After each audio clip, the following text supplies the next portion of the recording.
बिस्मिल्लाहिर्रहमानिर्रहीम सल्लल्लाहु अला मुहम्मद सल्लल्लाहु अलैहि वसल्लम। हज़रत शेख अब्दुल क़ादिर जिलानी रहमतुल्लाह अलैह उनके इसाले सवाब के लिए 11वीं का ख़त्म दिलाया जाता है और रबीउल आखिर में आपकी वफ़ात है 10 रबीउल आखिर, रबीउल अव्वल, उसके बाद महीना आता है रबीउल आखिर।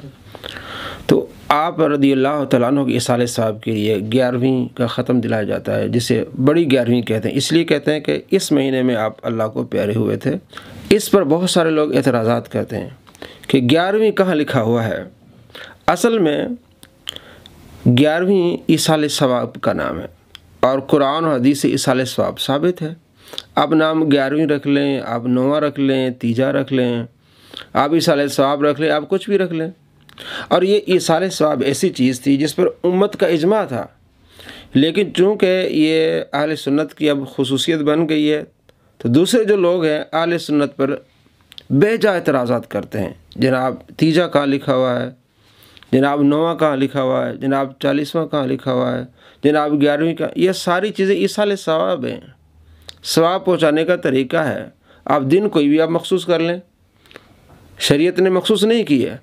मसलन अल्लाह करीम ने प्यारे आका सल्लल्लाहु तआला अलैहि वसल्लम ने हुक्म दिया है कि हम दीन की तबलीग करें। अब उसके लिए आप कोई भी दिन मखसूस कर सकते हैं। कहीं इतवार का दिन चल रहा है, कहीं जुमे का दिन चल रहा है, कहीं कोई और दिन चल रहा है, आप अपनी मर्ज़ी से करते हैं।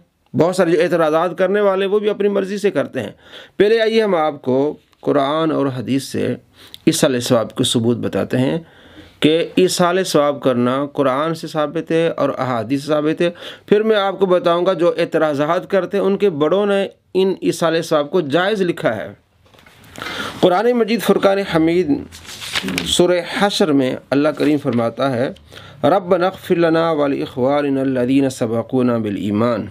सूरह हश्र आयत नंबर 10 है कि ईमान वाले जो हैं वो दुआ करते हैं कि ए हमारे रब, हमारी बख्शिश फरमा और हमारे उन मुसलमान भाइयों की जो हमसे पहले फ़ौत हो चुके हैं उनकी बख्शिश फरमा, उनके दर्जात बुलंद फरमा। दुआ है, इस्तिग़फ़ार है, इसे हम क्या कहेंगे, इसाले सवाब।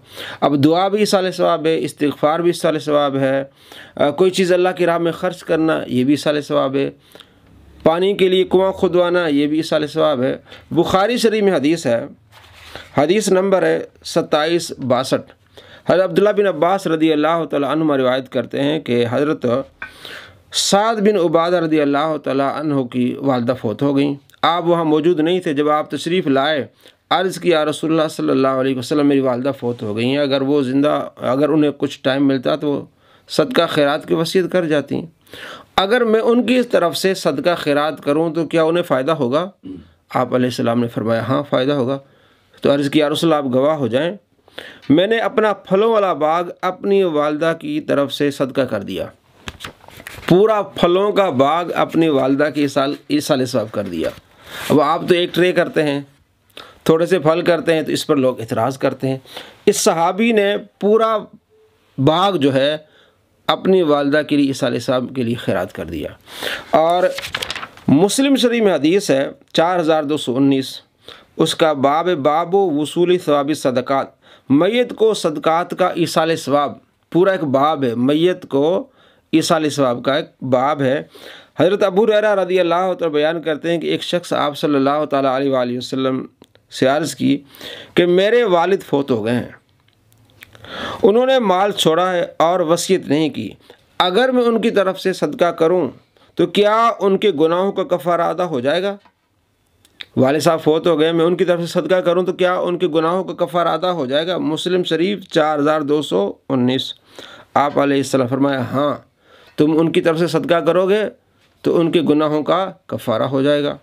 अब 4220 नंबर रिवायत है मुस्लिम शरीफ में, हज़रत आयशा रज़ियल्लाहु तआला अन्हा रिवायत करती हैं कि एक शख्स ने आप सल्लल्लाहु तआला अलैहि वसल्लम से अर्ज़ किया कि मेरी वालिदा अचानक इंतकाल कर गई हैं और मेरा गुमान है कि अगर वो कुछ बात कर सकती तो सदका देती, अगर मैं उनकी तरफ से सदका कर दूं तो क्या मुझे अजर मिलेगा? पहली हदीस में क्या था कि उससे उसके गुनाहों का कफ़ारा हो जाएगा, फरमाया हाँ। अब क्या फरमाया, मैं उनकी तरफ से सदका करूं कि तो क्या मुझे अजर मिलेगा? आप अलैहिस्सलाम ने फरमाया हाँ। तो इन दोनों हदीसों को मिलाने से क्या रिज़ल्ट निकला कि जब आप सदका करते हैं अपने वालिदैन के लिए तो आपको भी अजर मिलता है और उनके गुनाहों का कफ़ारा बन जाता है। सदका, कोई भी सदका है, आप जो है वो कुर्बानी करें, इसमें भी है। आप सल्लल्लाहु ताला अलैहि वसल्लम अपनी तरफ से और अपनी उम्मत की तरफ से कुर्बानी किया करते थे। अबू दाऊद शरीफ में हदीस है, हदीस नंबर 2792 है। आप अलैहिस्सलाम दो जो है वो कुर्बानी करते थे, एक अपनी तरफ से और एक अपनी उम्मत की तरफ से। और इसी तरह रोज़ों का सवाब है। सुनन दारक़ुतनी में हदीस है 2710, हज़रत सैयदा आयशा रज़ी अल्लाह तआला अन्हा बयान करती हैं कि आप सल्लल्लाहु ताला अलैहि वसल्लम फरमाया, जो शख्स फौत हो जाए और उस पर रोज़े हों तो उसका वली उसकी तरफ से रोज़े रखे, यानी रोज़ों का फ़िदिया दे, तो इसके लिए जायज़ है, इसकी सनद भी सही है। इसके अलावा हज का इसाले सवाब भी हो सकता है, हज बदल भी हो सकता है। हज़रत इब्न अब्बास रज़ी अल्लाह तआला अन्हु बयान करते हैं कि आप सल्लल्लाहु ताला अलैहि वसल्लम के पास एक जुहैना की एक औरत आई, जुहैना कबीला से। उसने कहा मेरी माँ ने हज की नज़र मानी थी। बुखारी शरीफ में हदीस है 1852 कि मेरी वालदा ने हज पर जाने की नज़र मानी थी और वो हज करने से पहले फौत हो गई, क्या मैं उनकी तरफ से हज करूं? आप सल्लल्लाहु ताला अलैहि वसल्लम, हाँ उसकी तरफ से हज करो। ये बताओ कि अगर तुम्हारी माँ पर कर्ज़ होता तो क्या तुम अदा करती? उसने कहा हाँ। तो आप सल्लल्लाहु ताला अलैहि वसल्लम इरशाद फरमाया, अल्लाह का कर्ज़ भी अदा करो क्योंकि वो अदा किए जाने का ज़्यादा हकदार है।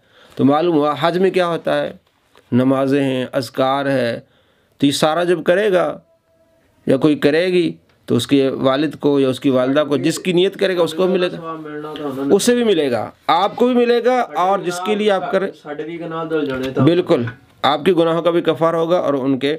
इसी तरह पानी का कुआं खुदवाना, ये भी हदीस से साबित है। आप सल्लल्लाहु ताला अलैहि वसल्लम के एक सहाबी साद बिन उबादा वो आए, एक तो रिवायत में है ना, वो आए और उन्होंने कहा या रसूल मेरी वालदा फौत हो गई हैं तो मैं सदका करना चाहता हूँ। तो आप अलैहिस्सलाम ने इजाज़त दी, तो उसने पूरा फलों का बाग जो अल्लाह की राह में खर्च कर दिया, जो कि पहले मैंने आपको बुखारी से हदीस सुनाई 2762 और उसका दूसरा नंबर है 2770, और सुनन अबी दाऊद में 1681 नंबर है कि उसने अर्ज़ किया रसूलल्लाह साद की वालदा फौत हो गई हैं, बस किस चीज़ का सदका करना सबसे अफजल है? तो आप सल्लल्लाहु ताला अलैहि वसल्लम फरमाया पानी का। उन्होंने कुआं खुदवाया और कहा ये साद की माँ के लिए, हाज़िही लि उम्मे साद, यानी इस कुएं से जो पानी पिएगा उसका सवाब जो मिलेगा वो साद की वालदा के लिए। तो मालूम हुआ कि साद ने मुख्तलिफ सदक़े किए थे, पूरा बाग फलों का वो भी अल्लाह के राह में खर्च किया, पानी भी खर्च किया। तो इन तमाम चीज़ों से साबित होता है कि आप जो भी नेकी हैं उसका इसाले सवाब कर सकते हैं, उसमें दिन की तखसीस नहीं है। आप देख लें जितने बड़े बड़े उलमा हैं जो आजकल के मसालिक है, सिद्दीक़ हसन ख़ान भोपाली, इब्न क़य्यिम, सब कहते हैं कि मैयत के लिए सदका करना जायज़ है। अहले हदीस हों या देवबंद हज़रात हों, अहले सुन्नत तो मानते हैं। अब मैं आपको सिद्दीक़ हसन ख़ान भोपाली और हाँ जी अहले हदीस के वहाबियों के और इब्न क़य्यिम, सिद्दीक़ हसन ख़ान भोपाली जो है वो लिखते हैं, उनकी किताब है अस्सिराजुल वहाज, जिल्द 2 सफ़ा नंबर 55 पे लिखते हैं, ज़िंदा इंसान नमाज, रोज़ा, तिलावत कुरान, हज और दीगर इबादत का जो सवाब मैयत को हदिया करता है वो मैयत को पहुँचता है। अहले हदीस के बहुत बड़े आलिम सिद्दीक़ हसन ख़ान भोपाली कहते हैं कि ज़िंदा आदमी नमाज पढ़े, रोज़ा रखे, कुरान पाक की तिलावत करे, हज करे, जो भी इबादत करेगा, अपने नियत में अगर ये कहता है कि मैं अपनी वालदा को पहुँचाना चाहता हूँ, वालिद को, किसी को भी, उसको सवाब पहुँचेगा। और ज़िंदा इंसान का अपने फौशुदा भाई के लिए अमल नेकी, एहसान और सिला रहमी के कबील से है कि सिला रहमी है कि वो फौत हो गया है, उस नमाज का भी जाएगा। नफली नमाज़ें भी आप अपने वालिदैन को कर सकते हैं, मुसलमानों के लिए कर सकते हैं। और कहते हैं तमाम मखलूक़ात में जिसको नेकी और एहसान की सबसे ज़्यादा ज़रूरत है वो मैयत है। खान साहब कहते हैं कि सबसे ज़्यादा किसको ज़रूरत है? मैयत को। क्यों? कि जो तहत सरा रहें, यानी वो अब दुनिया में नहीं है और अब नेक अमाल करने से आजिज़ है, फिर अपने फौतशुदा भाई के लिए इबादत का हदिया पेश करना एक नेकी है और नेकी का 10 गुना अजर मिलता है। एक नेकी करें तो 10 गुना अजर मिलता है। तो जो शख्स मैयत के लिए एक दिन के रोज़े या कुरान मजीद के एक पारे की तिलावत का हदिया पेश करता है, अल्लाह ताला उसको 10 रोज़ों और 10 पारों का अजर अता फरमाएगा। जो करेगा ऐसा उसके लिए 10 गुना बढ़ जाएगा। हाँ जी, तो मालूम क्या हुआ कि ये भी मानते हैं कुरान पाक पढ़ के भी आप इसाले सवाब कर सकते हैं। अब ये तो मना करते हैं, कहाँ लिखा हुआ है? तो ये हाँ जी, तो ये सारा उलमा मानते हैं, इनके भी हमारे यानी इन बातों पर इजमा है। आगे मैं आपको बताता हूँ कि आजकल इख्तलाफ क्यों करते हैं। अच्छा, वो आगे लिखते हैं इसकी डिटेल करते हुए कि अगर कोई ये कहे कि जनाब सलफ़ सालिहीन ने तो इस तरह इसाले सवाब नहीं किया, जिस तरह मिर्ज़ा जलमी और उनकी कंपनी कहते हैं जनाब सरकार दो आलम सल्लल्लाहु ताला अलैहि वसल्लम की बेटी फौत हो गई, आप अलैहिस्सलाम ने कोई तीजा नहीं किया, आपने कोई 40वां नहीं किया, आपने ये नहीं किया। हालांकि मुस्लिम शरीफ में हदीस है माइज़ असलमी की वफ़ात के बाद आप अलैहिस्सलाम दूसरे दिन आए, रावी को शक या तीसरे दिन आए, आप अलैहिस्सलाम फरमाया अपने भाई के लिए दुआ करो। ये दुआ करना ही हम इसको तीजा कहते हैं, या ये दुआ ही है ना। जो भी आप कुरान पाक पढ़ते हैं, जो भी आप जिक्र करते हैं, एंड पे क्या होता है? दुआ है। ख़त्म का माना क्या होता है? मोहर, यानी आप सारा कुछ पढ़ के आप आखिर में मोहर की दुआ लगा देते हैं, ये ख़त्म का माना है। ठीक है। अब वो कहते हैं कि अगर ये कोई कहे भी सलफ़ सालिन इस तरह तो मिलकर उन्होंने किसी ने इसाले सवाब नहीं किया, तो आगे उसका जवाब देते हैं क्योंकि इस किस्म इसाले सवाब के लिए लोगों की शहादत की ज़रूरत नहीं है। ये सवाल ही नहीं बनता कि भाई फ़लाँ बुज़ुर्ग ने नहीं किया, सलफ़ सालिन नहीं किया, यानी सलफ़ सालिन से मतलब पुराने बुज़ुर्ग जो हैं, किसी ने इस तरह मिल के इसाले सवाब नहीं किया। फरमाते ये कोई दलील नहीं है। अगर किसी बड़े आलिम ने, किसी बुज़ुर्ग ने अगर इस तरह मिल के इसाले सवाब नहीं किया तो इसका मतलब ये नहीं कि जायज़ नहीं है। और अगर हम ये मान भी लें कि सलफ़ सालिहीन ने इसाले सवाब नहीं किया था, तो इससे इसाले सवाब में कोई हर्ज नहीं है, क्योंकि ये मुस्तहब है। कुरान और हदीस से साबित है कि आप इसाले सवाब कर सकते हैं। जैसे अभी मैं आपको मुस्लिम से हदीस सुनाई कि आप अलैहिस्सलाम ने आके दुआ फरमाई, तो अब लाजमी है नहीं कि आप अलैहिस्सलाम ने जो अगर वो अपनी साहबजादी रदी अल्लाह तआला अन्हा के लिए आपने जो दुआ नहीं की, तो इसका मतलब ये कि आपने सहाबी के लिए क्यों दुआ की? अब सहाबी के लिए तो आपने दुआ की है, दूसरे दिन आके, तीसरे दिन आके, तो ऐसी रिवायत हमें नहीं मिलती कि आप अलैहिस्सलाम ने अपनी साहबजादी के लिए इस तरह किया। तो ये इस तरह की दलील फरमाते हैं कि नहीं, क्योंकि इसाले सवाब कुरान हदीस साबित है, ये मुस्तहब है और वाजिब नहीं है कि सब लोग करते रहते हैं। ये वाजिब ही नहीं है कि भाई सहाबा नहीं करते, तो भाई वाजिब होता तो सहाबा करते। और इसाले सवाब सहाबा, देखिए अभी मुस्लिम से मैंने आपको हदीस सुनाई, सहाबा बैठे, आप अलैहिस्सलाम तशरीफ़ ला फरमाया इसाले सवाब करो, और सहाबा ने ये पूरे बाग नहीं फलों का खर्च किया, कुएं नहीं खुदवाया, और ये रोज़े नहीं रखे, ये सारे आप अलैहिस्सलाम ने तरीके बताए हैं। आगे कहते हैं वाजिब नहीं है, और हमारे लिए ये सारे सवाब के लिए जवाज़ की दलील मौजूद है, खा हमसे पहले किसी ने ये सारे सवाब किया हो या ना किया हो। अब कोई इतराज़ करे भाई सहाबा ने, कहते हैं भाई वो फ़र्ज़ वाजिब तो नहीं थे, आप ये कहते हैं कि सहाबा ने नहीं किया, भाई वो फ़र्ज़ वाजिब था ही नहीं। तो हमारी इतना दलील है कि कुरान से इसका सबूत है और अहादीस से उसका सबूत है। हाँ जी, और ये मुस्तहब है। अब 11वीं भी मुस्तहब है, करेगा सवाब, नहीं करेगा तो गुनाह नहीं। इसका मतलब ये नहीं कि जो 11वीं नहीं करता वो मुसलमान नहीं है, या जो तीजा नहीं करता या 40वां नहीं करता वो मुसलमान। आगे देखिए, शेख इब्न क़य्यम ने इसाले सवाब के लिए भी दलाल दिए। वो कहते हैं इस्तिग़फ़ार, नमाज, रोज़ा सारा कुछ जायज़ है। और आगे वो कहता है, शेख इब्न क़य्यम कहता है, और हमने अपने मशाइख और क़राबतदारों को दुआ, तिलावत कुरान और सदक़ात का सवाब पहुँचाया है। शेख इब्न कहता है हमने कुरान पाक पढ़ के दुआएं करके अपने बुज़ुर्गों को, अपने रिश्तेदारों को हमने ये दुआओं में याद रखा है, और हमने ख्वाब में देखा है कि उन्होंने इस पर हमारा शुक्रिया अदा किया है। इब्न क़य्यम अहले हदीस का बहुत बड़ा आलिम है जो इसको मानते हैं। वो कहता है मैंने अपने रिश्तेदारों के लिए दुआ की कुरान पाक पढ़ के, तो मैंने ख्वाब उनको देखा, वो उन्होंने हमारा शुक्रिया अदा किया। अच्छा, हाँ। अब उलमा देवबंद देख लें आप, अनवर शाह कश्मीरी हैं, उसके अलावा दूसरे उलमा वो लिखते हैं कि ये जायज़ है। बल्कि शेख अशरफ अली थानवी साहब की इसाले सवाब की ये बहुत सारा कुछ करते हैं, उनका डे मनाते हैं। तो इसाले सवाब ऐसी चीज़ है जिस पर तमाम उम्मत का इजमा था और है, लेकिन आज क्यों एतराज़ करते जनाब? कहाँ लिखा हुआ है 11वीं शरीफ? जनाब हम आपसे पूछते हैं ये भी कहाँ लिखा हुआ है? जनाब आप जो इतवार को करते हैं ये तबलीग, कहाँ लिखा हुआ है? जो सालाना ये जो तबलीग जमात वाले ड्राइवंड में इज्तिमा करते थे, ये कहाँ लिखा हुआ है? जो 34वीं सालाना ऑल इंडिया अहले हदीस कॉन्फ्रेंस, आप यूट्यूब पे लिखें सालाना ऑल इंडिया अहले हदीस कॉन्फ्रेंस, हर साल में, ये कहाँ लिखा हुआ है? वो कहेंगे इंडिया में होती है, और यहाँ भी करते हैं। इनसे पूछे भी कहाँ लिखा, वो कहेंगे देखें जी आप अलैहिस्सलाम ने हुक्म दिया कि तबलीग करो, तो हम तबलीग कर रहे होते हैं, हम कुरान पढ़ रहे थे। अब हमारे मोहल्ले के नुक्कर पे जो अहले हदीस हैं, उनकी जो मस्जिद है, रमज़ान में हर इतवार को असर के बाद प्रोग्राम करते हैं। किस हदीस में लिखा हुआ है कि असर रमज़ान में असर के बाद, हाँ यानी इतवार को असर के बाद आप प्रोग्राम करें? आप उनसे पूछे होंगे नहीं, ठीक है। अब मिर्ज़ा जलमी के जो चेले हैं उनसे जब कहा गया भाई ये मिर्ज़ा साहब जो हर इतवार को प्रोग्राम करते हैं, दरस तदरीस करते हैं कुरान, वो तो ये भी तो बिदअत हुई ना, ये भी इतवार को करते हाँ जी करते हैं। तो वो कहने लगे जनाब ये इंतज़ामी मामला है, ये कोई बिदअत नहीं बल्कि ये क्या है, इंतज़ामी मामला है। तबलीग करना तो जायज़ है, आप इंतज़ामी तौर पर आप कोई दिन रख सकते हैं, तो भाई ये भी इंतज़ामी मामला है। तीजा करना इस लिहाज से कि हर बंदे को पता चले कि आज तीजा है, सारे लोग जमा हो जाते हैं। नौवा करना इस लिहाज से कि हर बंदे को पता है कि आज नौवा है, सारे लोग जमा हो जाते हैं। 40वां करना इस लिहाज से कि हर बंदे को पता है कि 40 दिन के बाद मुसलमान इकट्ठे होते हैं, दुआ करना, ये भी एक इंतज़ामी मामला है। और ये भी एक इंतज़ामी मामला है कि हर बंदे को पता है कि आज 11वीं है, सारे लोग जमा हो जाएँ। हम ये तो नहीं कहते कि आज ही 11वीं करनी, कल 11वीं नहीं हो सकती। मुसलमान करते रहते हैं, आगे पीछे दिन भी बनाते रहते हैं, और लाजमी नहीं कि दूसरे दिन तीसरे दिन तीजा, अब तो दूसरे दिन भी होता है।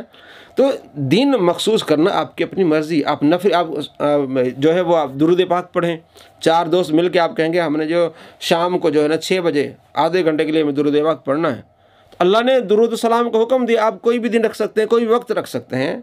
तो इनके जितने भी एतराज़ात हैं, वो तौसीफ़ुर रहमान साहब है ना, वो कहते हैं जी कुरान में कहाँ लिखा हुआ है, अरबी में तीजा कहाँ है, अरबी में 40वां कहाँ है, अरबी में 11वीं कहाँ है। तौसीफ़ुर रहमान साहब आप बताएं, अरबी में 34वीं आल इंडिया कॉन्फ्रेंस अहले हदीस ये कहाँ है? अवाम को धोखा देने के लिए, अवाम के साथ फ्रॉड करने के लिए जनाब ये कहाँ है? भाई असल रूह क्या है? ये साले सवाब है। अब रात में महफिल में गया, 11वीं शरीफ थी, वहाँ क्या हुआ, कुरान पाक की तिलावत हुई, आप अलैहिस्सलाम की नातें पढ़ी गई, उसके बाद कुरान और हदीस से हमने बयान किया, बताया। तो इसमें कोई ख़राबी, इसमें कोई ऐसी, ये भी तबलीग है। अब उसको अगर 11वीं का नाम छोड़ के आप उसको मिलाद का नाम दे दें, तब भी बात वही थी। उसको कुछ और नाम दे दें, तबलीग कुरान और सुन्नत का नाम दे दें, तभी जायज़ है। तो ये एक नाम है सिर्फ इसाले सवाब का, यानी एक मखसूस एरिया में, इलाकों में बोला जाता है। तो किसी नाम के आने या बदलने से कोई चीज़ ख़राब नहीं होती, नाजायज़ नहीं होती। ये एक इसाले सवाब का तरीका है। तो अगर ये कहते हैं ना कि 11वीं शरीफ कहाँ लिखी हुई, तो हम इनसे पूछते हैं कि रायबंड का इज्तिमा कहाँ लिखा हुआ है, ये आल इंडिया कॉन्फ्रेंस कहाँ लिखी हुई है, और मिर्ज़ा साहब जो हर इतवार को सुबह 11 से लेकर शाम 6 बजे तक तबलीग करते हैं, कहाँ लिखा हुआ है? इतनी लंबी लंबी 6-6 घंटे वाली तबलीगें हैं। आप अलैहिस्सलाम ने तो फरमाया कि रात को जो है वो इशा के बाद सो जाया करो। ये जो रात के इशा के बाद शुरू हो जाता है फजर तक 6-6 घंटे की वीडियो, वो कहाँ लिखा हुआ है? कि ये हम तबलीग कर रहे हैं। तो तुम तबलीग कर रहे हो, और जो हम जो 11वीं में तबलीग करते हैं, औलिया कराम की तालीमात को पेश करते हैं, आप सल्लल्लाहु ताला अलैहि वसल्लम की मोहब्बत पेश करते हैं, इसाले सवाब करते हैं, तो ये क्या तबलीग नहीं है? ये सिर्फ धोखे हैं। इसाले सवाब जायज़ है, इसमें इजमा है इस पर कि तमाम मुसलमान मानते हैं। आप अलैहिस्सलाम ने खुद इसाले सवाब किया, दुआएं मांग के, सहाबा ने पूरे बाग जो फलों के अल्लाह की राह में खर्च करके इसाले सवाब किए, कुएँ खुदवाए, हज किए, रोज़े रखे, नमाज़ें पढ़ी। तो जो भी नेकी है, कुरान पाक पढ़ें, रोज़े रखें, नफली नमाज़ें पढ़ें, अब हज करें, नफली जो भी करें, किसी मुसलमान को पहुँचाएँ, वो पहुँचेगा उसे, और उसे ये बहुत बड़ा अजर है, क्योंकि वो इस दुनिया में नहीं है। अब उसे नेकियों की बहुत ज़्यादा अशद ज़रूरत है। तो आप हर दो में अपने मुसलमानों को याद रखें, उनके लिए दुआ करें, रब्बी जालनी मुक़ीमस्सलाति व मिन ज़ुर्रियती रब्बना व तक़ब्बल दुआ रब्बना इग़फ़िरली वली वालिदैया वलिल मुअमिनीन यौम यक़ूमुल हिसाब। ये पढ़ा करें, अल्लाह मेरी बख्शिश फरमा, मेरे वालिदैन की, तमाम मुसलमानों की क़यामत तक अल्लाह करीम हम सब की बख्शिश फरमाए और इस साल सवाब करने की तौफ़ीक़ नसीब फरमाए। अस्सलामु अलैकुम व रहमतुल्लाहि व बरकातुहू।